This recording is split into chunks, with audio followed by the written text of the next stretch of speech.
Hello అందరికీ welcome to ఇసస్ home foods. ఈరోజు వీడియోలో చాలా హెల్దీగా రాగి సంగటిని ఎలా ప్రిపేర్ చేసుకోవాలో ఫస్ట్ టైం ప్రిపేర్ చేసే వాళ్ళు కూడాను చాలా ఈజీగా ఇంట్లోనే ఇలా ప్రిపేర్ చేసుకోవచ్చండి. అండ్ బ్యాచులర్స్ కూడాను చాలా సింపుల్గా ప్రిపేర్ చేసుకోవచ్చు. వీక్లో ఒకసారి ఇలా ప్రిపేర్ చేసుకొని తింటే చాలా హెల్త్ బెనిఫిట్స్ ఉంటాయండి. దీనికోసం ముందుగా స్టవ్ ఆఫ్ చేసుకుని ఒక మందపాటి కడాయిని తీసుకోవాలి. అడుగు అనేది చాలా దళసరిగా ఉండాలండి మనకి. అప్పుడే ఈ రాగి సంగటి అనేది అడుగు అంటుకోకుండా సపరేట్ అయిపోతుంది సింపుల్గా. ఇందులోకి ఏ గ్లాస్తో అయితే పిండి తీసుకుంటామో అదే గ్లాస్తో గ్లాసున్నర వరకు వాటర్ని వేసుకున్నాను. ఇక్కడ నేను ఒక గ్లాస్ వరకు పిండిని తీసుకుంటున్నాను. సో ఇక్కడ నేను గ్లాసున్నర వాటర్ వేసుకొని ఇందులోకి 2 టీ స్పూన్ రాగి పిండిని పొడిగా వేసేసుకొని 1/2 టీ స్పూన్ సాల్ట్ని వేసేసి ఎక్కడ ఉండలు లేకుండా ఇలా బాగా కలిపేసుకొని ఇప్పుడు స్టవ్ ఆన్ చేసి లో ఫ్లేమ్లో పెట్టుకొని మనకి పిండి అనేది కలర్ చేంజ్ అయ్యేంత వరకు కుక్ చేసుకోవాలండి. ఎక్కడ కూడా ఆపకుండా కంటిన్యూగా కలుపుకోవాలి. ఇప్పుడైతే నేను పిండి మొత్తాన్ని బాగా కలిపేసుకొని స్టవ్ ఆన్ చేసుకొని లో ఫ్లేమ్లో పెట్టుకొని బాగా ఇలా కలుపుకుంటున్నానండి. మనకి ఈ పిండి అనేది దగ్గరగా ఒక 4 మినిట్స్ తర్వాత లైట్ బ్రౌన్ కలర్లోకి వచ్చేస్తుంది.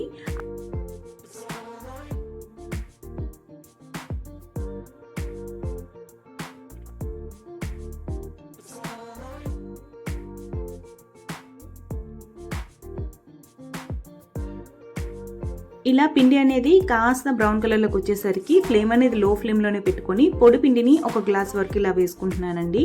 ఇలా పిండి వేసుకున్నాక కలుపుకుండా ఇలా విడిచిపెట్టేయండి. మనకి పిండిని పగలగొట్టుకుంటూ వాటర్ అనేది బబుల్స్లో బయటకు వస్తుంది. ఇప్పుడు మొత్తంగా ఒకసారి స్పాచులాతో బాగా కలిపేసుకోవాలండి. పిండి మొత్తం కూడాను వాటర్ని అబ్జర్వ్ చేసుకునే విధంగా ఫ్లేమ్ అనేది లో ఫ్లేమ్లోనే పెట్టుకొని అడుగు అంటకుండా కూడా ఎక్కడ ఆపకుండా బాగా పిండిని కలుపుకోవాలి.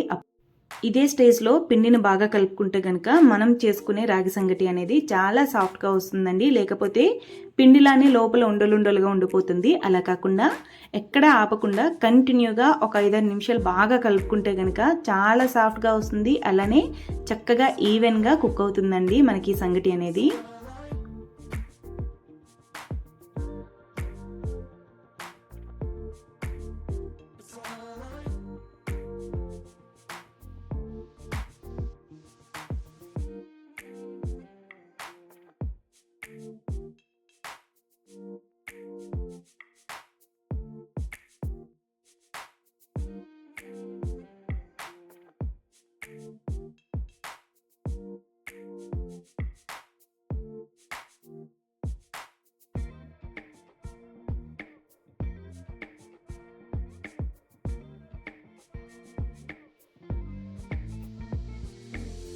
ఇలా మొత్తం బాగా కలిపేసుకొని లో ఫ్లేమ్లోనే మూత పెట్టేసి ఒక 4 నిమిషాలు విడిచిపెట్టేయండి.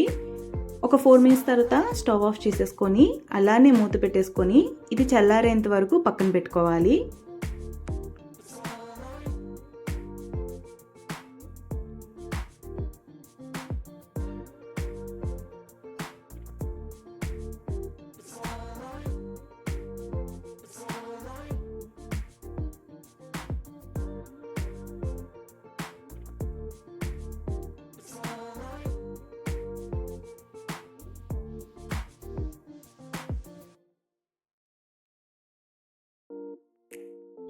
ఇక్కడ రాగి సంగటి అనేది చాలా వరకు చల్లారిందండి. మనం ఇలా టచ్ చేసి చూసుకుంటే చేతులకు వేడిగా అంటుకుని ఉంటే సరిపోతుంది. ఇలా చేతికి కాస్త నెయ్యిని లేదా నువ్వుల నూనెని అప్లై చేసుకొని ఇప్పుడు కొద్దిగా బౌల్స్లో తీసేసుకొని మీకు ఎంత షేప్లో కావాలంటే అంత షేప్లో ఇలా రౌండ్గా చేసేసి ఒక బౌల్లో పెట్టుకోండి. ఇలా కనుక ఆయిల్ లేదా నువ్వుల నూనె గ్రీస్ చేసుకోలేకపోతే మీకు ఆ ఫ్లేవర్స్ నచ్చకపోతే కాస్త వాటర్నైనా తడి చేసుకొని ఇలా రాగి సంగటిని ప్రిపేర్ చేసేసుకోవచ్చండి. ఇలా అన్నింటినీ కూడా చక్కగా రౌండ్గా ఇలా చుట్టేసుకొని ఒక బౌల్లో పెట్టి మూత పెట్టుకోండి. మీకు వేడివేడిగా తినాలనిపిస్తే అప్పుడే ఎటువంటి కర్రీస్ ఉన్నా వాటితో సర్వ్ చేసుకుంటే చాలా టేస్టీగా ఉంటుంది. అండ్ మీకు తర్వాత తినాలనిపిస్తే కనుక తప్పకుండా పైన లిడ్ అనేది కవర్ చేసుకోవాలి. లేకపోతే చాలా తొందరగా పొడిబారిపోతాయండి ఇవి. ఇంతే అండి, చూసారు కదా ఎంతో సాఫ్టీ అండ్ హెల్దీ అయిన రాగి సంగటిని చక్కగా ఇంట్లోనే ప్రిపేర్ చేసుకోవచ్చు. అండ్ ఫస్ట్ టైం ఎవరైనా కనుక ప్రిపేర్ చేసిన వాళ్ళు ఉంటే ఒకసారి నేను కొలతలతో ప్రిపేర్ చేసుకోండి. చాలా పర్ఫెక్ట్గా చేసి పెట్టేసుకుంటారు. అండ్ ఈ రాగి సంగటిని నాటుకోడి కర్రీతో కానీ లేదంటే రోటి పచ్చడితో కానీ సర్వ్ చేసుకుంటే చాలా టేస్టీగా ఉంటుందండి. ఇలా సర్వ్ చేసుకునేటప్పుడు మస్ట్ అండ్ షుడ్గా నువ్వుల నూనె లేదంటే ఆవు నెయ్యిని కానీ ఇలా వేసుకొని సర్వ్ చేసుకుంటే చాలా కమ్మగా ఉంటుంది. ఇలానే పిల్లలకి వీక్లో ఒక 2 టైమ్స్ కనుక ప్రిపేర్ చేసి పెడితే చాలా హెల్తీగా ఉంటారండి. అండ్ సింపుల్ రెసిపీ కూడా మీరు కూడా ఒకసారి ట్రై చేయండి.